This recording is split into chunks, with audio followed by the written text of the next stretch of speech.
This book is called Each Kindness, written by Jaqueline Woodson and illustrated by E.B. Lewis. The song you're going to hear in the background is Sakura, which is a traditional Japanese folk song.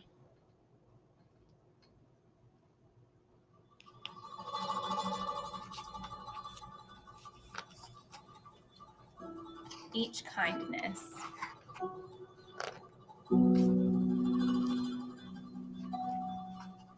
That winter, snow fell on everything, turning the world a brilliant white.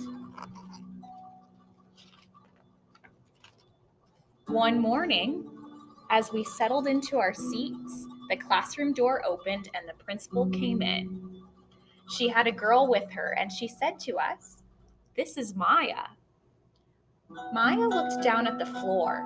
I think I heard her whisper, "Hello." We all stared at her. Her coat was open, and the clothes beneath it looked old and ragged. Her shoes were spring shoes, not meant for the snow. A strap on one of them had broken. Our teacher, Ms. Albert, said, "Say good morning to our new student," but most of us were silent. The only empty seat was next to me. That's where our teacher put Maya. And on that first day, Maya turned to me and smiled. But I didn't smile back. I moved my chair, myself, and my books a little farther away from her. When she looked my way, I turned to the window and stared out at the snow. And every day after that, when Maya came into the classroom, I looked away and I didn't smile back. My best friends that year were Kendra and Sophie. At lunchtime, we walked around the schoolyard, our fingers laced together, whispering secrets in each other's ears.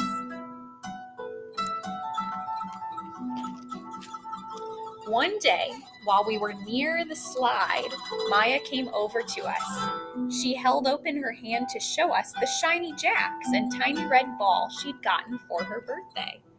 "It's a high bouncer," she said, but none of us wanted to play. So Maya played the game against herself. That afternoon, when we got back into the classroom, Maya whispered, "Bet you can't guess who the new Jack's champion of the world is." Behind me, Andrew whispered, "Chloe's got a new friend. Chloe's got a new friend." "She's not my friend," I whispered back.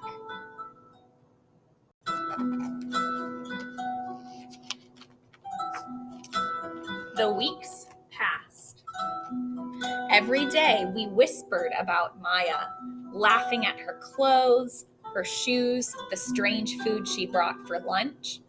Some days, Maya held out her hand to show us what she had brought to school.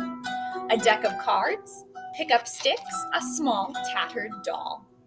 Whenever she asked us to play, we said no. The days grew warmer and warmer. The pond thawed. Grass began growing where snow had once been.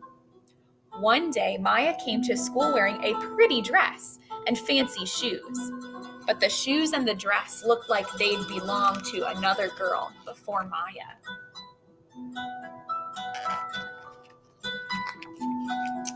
"I have a new name for her," Kendra whispered. "Never New. Everything she has came from a second-hand store." We all laughed. Maya stood by the fence. She was holding a jump rope, but did not come over to ask us if we wanted to play. After a while, she folded it double, rolled the ends around each hand, and started jumping. She jumped around the whole schoolyard without stopping. She didn't look up once, just jumped, jumped, jumped.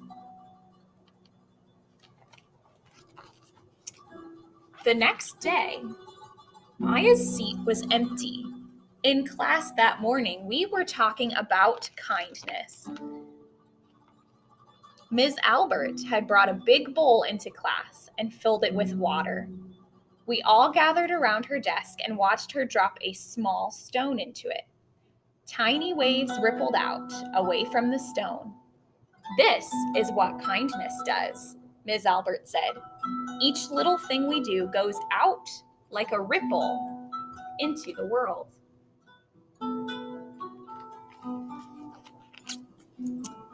Then Ms. Albert let us each drop a stone in as we told her what kind of things we had done. Joseph had held the door for his grandmother. Kendra helped change her baby brother's diaper. Even mean old Andrew had done something.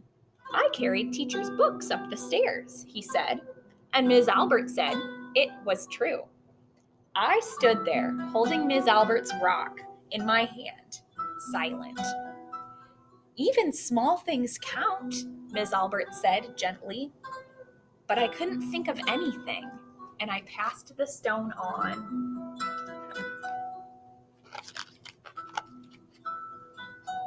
Maya didn't come to school the next day, or the day after that. Each morning I walked to school slowly, hoping this would be the day that Maya returned and that she'd look at me and smile. I promised myself this would be the day I smiled back. "Each kindness," Ms. Albert had said, "makes the whole world a little bit better."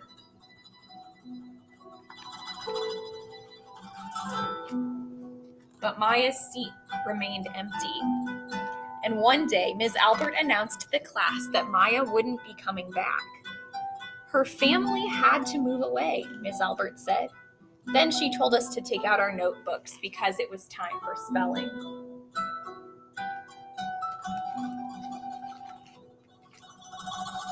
That afternoon, I walked home alone.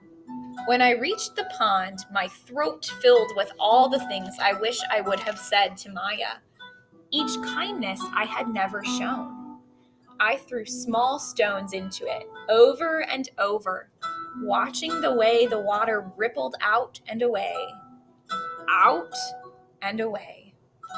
Like each kindness, done and not done.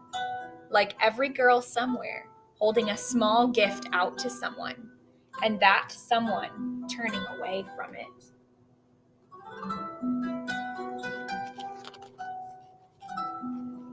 I watched the water ripple as the sun set through the maple trees, and the chance of a kindness with Maya became more and more forever gone.